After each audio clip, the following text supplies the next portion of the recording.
welcome to an actual good review of TNA Impact. This Impact was actually very good. It wasn't heavily loaded with a lot of wrestling.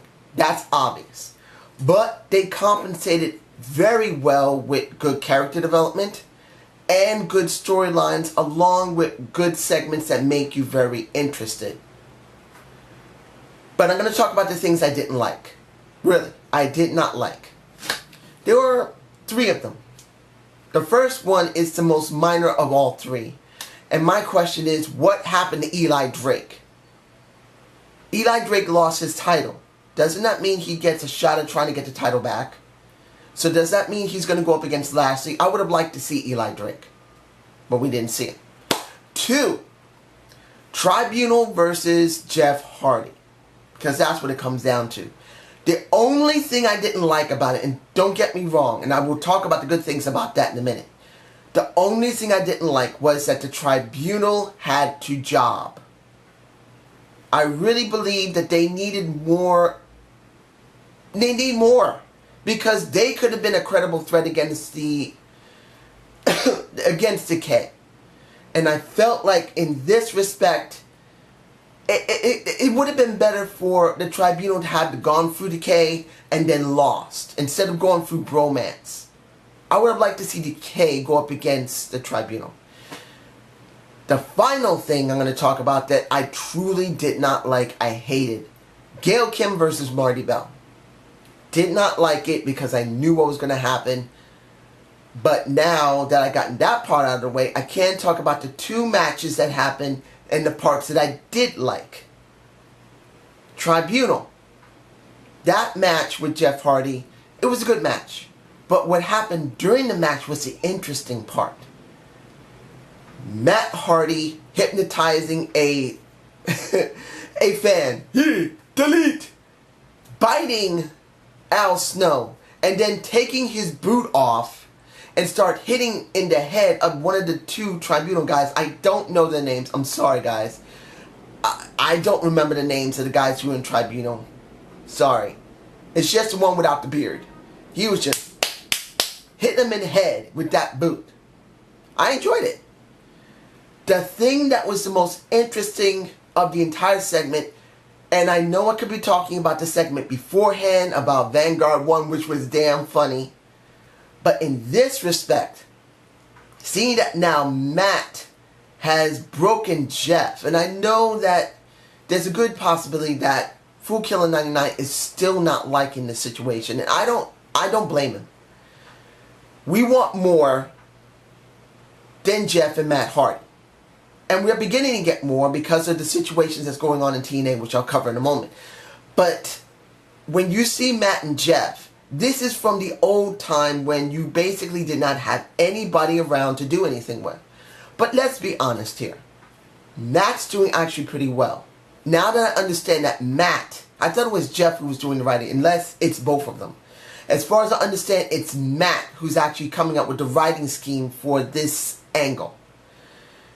It's not a bad angle. It's different. And I know a lot of people don't like Matt. I know a lot of people say he's basically a hack. He's not that good. For me personally, I've always known him to be a middle-of-the-road, average wrestler and entertainer. And in this respect, this story is different. And I'm enjoying it. We can't always think that just because a guy is average, he can't pull something off. Look at Brooklyn Brawler. The guy was not great in talent, but he still made up for everything that he did. And he's still memorable because even though he was a jobber and a mid-carder, we still loved him. This is what I've always thought of wrestling. It's not always about being the top tier. You can be top tier, you can be upper card, you can be mid card and lower card, and as long as you're entertaining and fun and giving us something entirely different, we'll still love you in certain ways. And this is what's going on with Matt and Jeff. Seeing that Matt convinced Jeff to be broken and then jump through a table, it may be corny, but I want to see how far they go with this. Admittedly, I don't want to see Matt and Jeff get the titles, but you never know what's going to go on. Now, going back to Gail Kim's match with Marty Bell, I didn't care about the match. I cared about what happened after the match. And that is now Jade beating the crap out of Marty Bell and doing that high kick over her head, kick her in the face, and then after she kicked her face, she turned to Allie and made her scared and shit her pants. Well, shit her dress. I just love Jade. If I could marry Jade, I would. I would say, marry me. I love you. You're a sweet, beautiful, tough woman that I would love to be with. I'm sorry. I'm just going to say it. But now next week we're going to have Gail versus Jade. I am not happy to see that because Jade will be buried. Unless she walks off and basically doesn't fight Gail Kim, which I think would be the best case scenario. I know a lot of people won't want to hear that. They'd rather see Jade beat Gail Kim. That's not going to happen. We know that already. Gail is going to beat everyone and become champ. They're not going to put over Jade. Unless I just said Jade as Gail Kim. I'm sorry. This has been done very early in the morning. I'm very tired. But essentially, we're not going to see Jade get over. It's going to be Gail Kim. It's just going to happen. But still, I enjoyed seeing Jade. There was another thing I enjoyed. Well, another person I enjoyed. And that is Tank Top Girl. Oh my goodness. I've not been able to really see a very good picture of her because the live streams I watch, it's usually pixelated. You really can't see how beautiful she is. Damn, she's a good looking girl. No matter if she's a teenager, I'm making her face right here. She's this big. And if my hand, you can't see my hands, you're going to see her full face. This is a gorgeous woman. If she found out that I was doing these reviews and periodically I talk about her, I don't know what she would say. I would hope she would say, well, thank you. Or she'd say, please do not do that. You freak. Sorry, you're cute. Gotta do it. And you're the most seen on Impact. I'm telling you this, ladies and gentlemen. Tank Top Girl, who is wearing a white dress looking beautiful, is the most recognizable fan on Impact right now. There is no one as recognizable as her. Just like Straw Hat Guy. Just like the guy who used to wear vests. Just like the guy who always brought in utensils. And that's during ECW days. She's now taking that mode now. Even though she's acting very calm, very sweet, she doesn't show a lot of expression, she's recognized now. And that is something that cannot be bought on TNA. That's just how I feel. Moose and Mike versus EC3 and Edwards.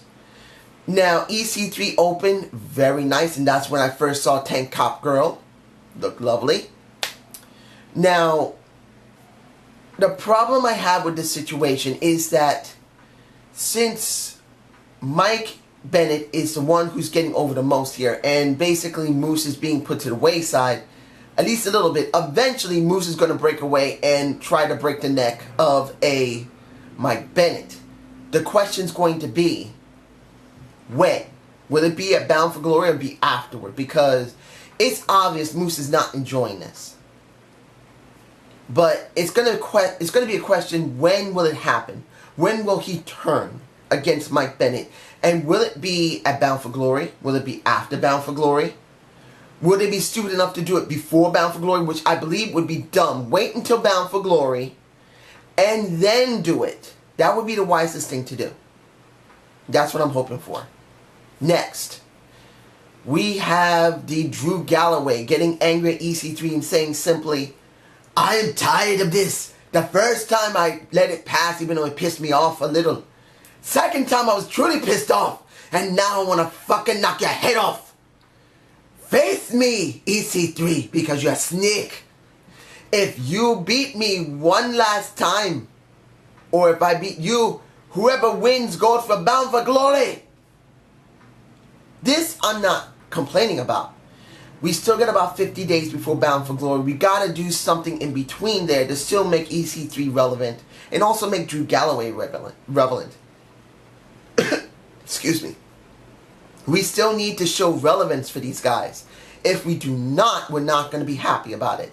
So seeing this, I'm alright with. You see Drew getting more aggressive. And not saying he'll turn heel, but you can see how aggressive he is.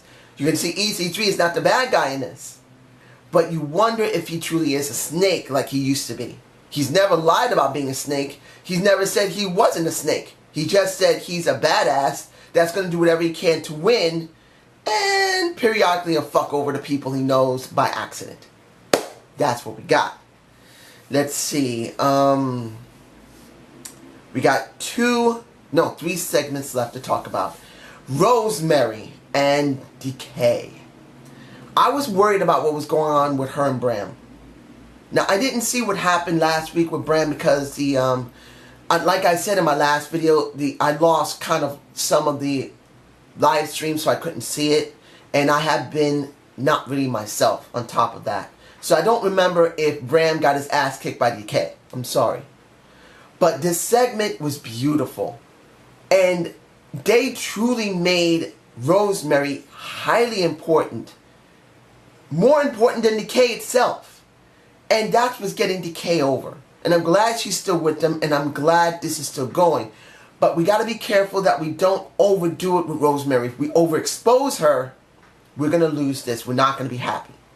We're going to get tired of her. So they got to be careful how much they give us of Rosemary, as much as making her entertaining at the same time. Second to the last thing. Storm versus Lashley. It was the best match of the night because generally that was one of the few matches we got. It was the best match of the night. And I did feel like it was wise to let Lashley hold all 3 titles. Even though the crowd wanted James Storm, the promo segments were good, the people cheered their asses off for him, but it seems like the wisest thing to do with Lashley is to let him have all 3 titles because he is the most dominant person like a Brock Lesnar. There's no way you can just let a Bobby Lashley exist in TNA without holding all titles. At least one after another after another. In this case, it's there. The only thing I'm worried about is that they're going to try and pull a WWE and unify all 3 titles. If you were them, you would think, well, unify the titles. It'll make it more easier to deal with. Everyone would go for one title because we can't write for everything. The X Division's not doing good, even though it is doing good because people want it. X Division for Explosion, saying it, showing the title or showing it up here, I don't care. It would be easier, but still, I don't want to see the X Division go away. Finally, this is all that matters. Aaron Rex. Damien Sandow, the intellectual savior of the masses, has now come to TNA. If you've ever seen my Booking the Wrestler on Damien Sandow, I left him as the genius. And as much as he said during his promo, that I've never had my IQ tested, but that was just a thing I did, thank you very much. He acted like he did as Damien Sandow and the genius, talking the truth. And using the hallelujah was the wisest thing to do for a guy like him who's speaking the truth. This is a rare case where a guy's, how can I say this? It's like his reputation heavily preceded him. Everyone knew how entertaining he was. They knew that the WWE refused to push him because he was so good at getting whatever stupid gimmick they gave him over that preceded him. And now it's followed him to TNA. And the ovation was, I mean, even though the crowd wasn't big, if it was big, it would have been deafening because people love him. And he spoke so well. I believe that was one of the best promos of this year. I believe it will be the best promo we had for the entire year. In December, if I'm wrong, I'm wrong. But that's one of the top 10 promos. I'm sure anyone else is going to say, for me personally, that is the best I'm going to see for the entire year. Everything else is going to be downhill from here. Because no one can top that. Because he had the best credibility. His reputation as highly entertaining and being treated like shit by the WWE preceded him. And in the end, he is going to be the one that is going to make TNA relevant to a certain extent. Let's be honest here. Bobby Lashley, Drew Galloway, EC3. now him. These are guys, along with MVP, who have been heavily underutilized by the WWE. And I'm saying this truthfully. The WWE has great talent, but they never use them because they only want to push people that they believe 100% will do exactly what they want and kiss their ass in their way. Instead of going with the people who have the ability, and if they could make it work, they make it work. If they don't make it work, they don't. They always drop them. There's so many people. Look, we may get Cody Rhodes next. Who knows? You never know if you're going to get a Cody Rhodes or not. You might. So everybody that you've ever seen in WWE has never been given an option to even hold a proper title for very long or at all. Has gone to TNA, has held a title, has had a storyline that people liked unless TNA completely fucked it up, which they have. But before they fuck it up, whenever those people hold the titles and get a proper storyline, every last one of them got somewhere. And what you're going to see with Aaron Rex, if I don't forget Damien Sandauer's name and start saying his name as Damien Sandow, Aaron will get over big time. And that's what's making me so excited now. I'm going to be honest here, ladies and gentlemen. The stress I've had in the last several months has been bad. And I've done my best to try and remember the things that make me happy. And this is one of the things I do, wrestling reviews. In the last couple of weeks, things have been rough in this apartment. But this right now, after I saw Aaron Rex appear, I just forgot everything that was going on. I mean, I still have problems. But I forgot everything that was going on, and I focused on what he represented. And this is a fundamental change that I know WWE and TNA are not too much different. But at least you can say with TNA, it's a lot more lax when they give talent a shot. They listen more and they give them a chance. More than WWE. And I can't wait to see what's going to happen with Aaron Rex. And I hope you enjoyed this Zane's View. Please give me a comment below. I'm sorry that I haven't done anything with the Cruiserweight Championships. Or the Cruiserweight, not Champions. Cruiserweight. I'm tired. The Cruiserweight Classics, I'm watching them, but I just didn't want to do a review on it because of what's been going on. If you guys want my thoughts, just leave a comment below and I'll give you my general thoughts on what I have been able to watch. Because I was able to watch episode 1 and 2, I missed 3 and 4, and I have seen 5. So you guys tell me if you want me to tell you what I've been thinking, who's the one I'm looking for to win the Cruiserweight Classics. Have a good day and have a good night.